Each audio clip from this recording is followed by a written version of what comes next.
I'm Nick Nanton, and welcome to the New Masters of Real Estate. Today I've got a really intriguing guest for you, Mark Torok. Mark, thanks for joining us, man. Hi, pleased to be here. So you are a lawyer, but a good lawyer like me, right? We work for the good guys. We're good lawyers, right. Awesome. Yes. But what's really cool is you're doing things in real estate right now that are helping tons of people, and you're making transactions happen in a lot of circumstances. From me hanging out with you, I mean, I've learned you're doing transactions in circumstances where most really think you can't do a transaction, and you're doing it ethically and legally. So I'm intrigued. I'm sure everyone else is intrigued. Sure. Tell our viewers about it. Sure.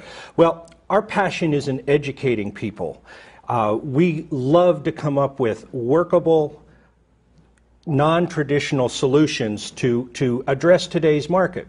In today's market, as the media will tell you, people can't get loans. When people can't get loans, people can't buy houses. When people can't buy houses, they can't sell houses.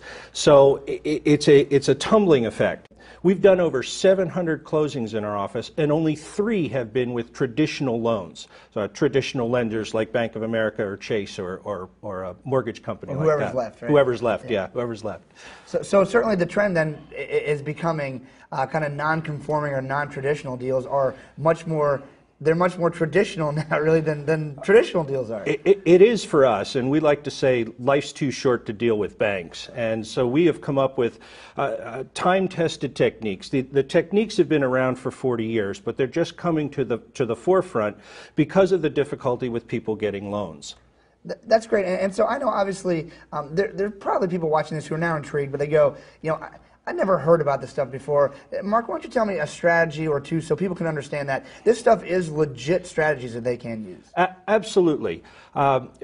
You may recall, actually you're probably younger than that to be able to recall this, but back in the 1980s, in the early 80s, interest rates were 17–18%.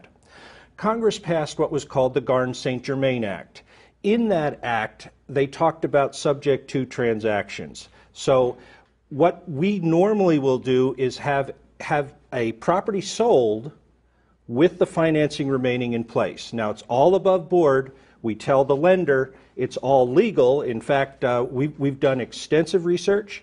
There's federal statutes, there's federal regulations, there's HUD regulations, there's HUD instructions that say that it is all legal to be able to do these subject to transactions. It's up to the lender as to whether they want to exercise their rights under the due on sale clause. But we've got a technique where we notify the lender, and in approximately 1,000 transactions, we've ever only had one lender actually say that they didn't want the transaction done. So what we're doing is we're taking houses with the financing in place, and they're being sold to qualified buyers or buyers that can't get loans. Maybe they're self-employed, maybe they had a ding on their credit, something like that. That's incredible. And what I love about what you're saying is that, you know, the biggest problem people get into with subject to transactions is they don't tell the lender. Exactly. And everyone's worried that, and the lender has the ability, if you do that, and they don't know about it, to accelerate the entire mortgage, right? Absolutely. That's everyone's worst fear, right? Absolutely, they do. And the banks are becoming much more aggressive in pursuing mortgage fraud.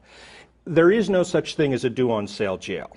However, if you conceal that, some lenders will view that as mortgage fraud or conspiracy or racketeering or something like that. So you can really get into trouble if you're not upfront and above board. Plus, it helps people sleep at night to know that everybody knows exactly what this transaction is, everybody understands the transaction, and everybody's on board with it. And that's just one of your strategies, and you got a ton, I know. We have a ton of strategies. Some states are more difficult than others, but we have strategies that work in all the states. We have clients all over the United States. We have clients all over Canada. We have clients in New Zealand, Australia, and we even have a client in South Africa. That's awesome, Mark. I'm really glad to hear that, and that there is hope for a lot of people out there who are watching who didn't think there was. Now, one of the questions might be, so you're doing really non-traditional styles of real estate that are all legal, which is great, and you're a lawyer, which makes it even better, so we know it's legal. Right. And you have a license you have to uphold and all those things. Right, so, absolutely. But do you work with realtors? We do. We work with real estate investors, and we work with a lot of real estate investors, but we also work with realtors in teaching this technique. We're licensed with the Texas Real Estate Commission to give mandatory continuing education credits when we teach realtors. We work with realtors that get it, and it's a way for a realtor to double, triple, or even quadruple their business very easily, because realtors will know houses that are, quote, underwater, that actually can be sold with the loan in place, and they'll know people who have tried to get loans that can't get loans, but maybe they have a good sized down payment and can afford monthly payments. So it's like all of your deals gone bad are now revived. Absolutely, that's exactly right. All of the deals that you thought you couldn't make can actually be made using subject to or lease options or some of the other techniques that we teach and that we use every day. That's awesome. So if you're looking for a way to move your home that you couldn't sell, or you want to buy a home you didn't think it was possible, look no further than Mark Torok. Mark, thanks so much for joining us. Thank you. Appreciate it, Nick.